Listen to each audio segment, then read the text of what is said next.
देवगढ़ जिला पुराणगढ़ स्थित अपराइज इन्स्टिट्यूट परिसर में दैनिक खबर कागज सकाळर चतुर्थ स्वर्णक्षेत्र अवसर में सकाळ और नंदीघोष परिवार पक्षर वितर्क प्रतियोगिता अनुष्ठित हो जाइछि। विभिन्न शिक्षानुष्ठान बहु छात्र छात्री एही प्रतियोगिता वरिष्ठ और कनिष्ठ विभाग में अंशग्रहण करथिले।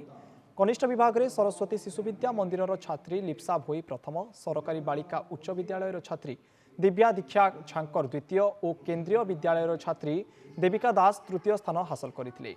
सेहीपरि वरिष्ठ विभाग में अपराइज इन्स्टिट्यूटर छात्री हिना देव प्रथम, वंदना पधार द्वितीय और करिश्मा खिमारी तृतीय स्थान अधिकार करथिले। कार्यक्रम में मुख्य अतिथि भाव अतिरिक्त जिलापाल रेबेका बिलुंग, सम्मानित अतिथि भाव अपराइज इन्स्टिट्यूटर सीओ शरद चंद्र बेहेरा और वरिष्ठ सांबादिक मित्रभानु महापात्र जोग देथिले। मु तो धन्यवाद देवी सकाळ और नंदीघोष न्यूज को कि एते सुंदर प्रोग्राम अरेंजमेंट करोउजंदी जो द्वारा पिला मानकर मनोबल बढ़िबो, से माने आगकू केंती प्रेरणा पाइबे सेथिपाई भी से माने तत्पर रहिबे। थैंक यू सकाळ news, thank you Nandighosh TV.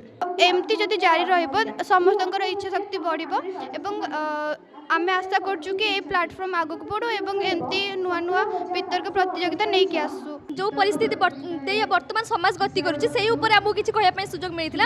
एथिपय आमे माने समस्त बहुत माने पार्टिसिपेट करिथिलु। अन्य माने कोन डिबेट मते चाली छि आ मते पार्टिसिपेट करी बहुत खुशी लागिला। प्राय जिला स्तर रे समस्त एथिरे पार्टिसिपेट करिथिले।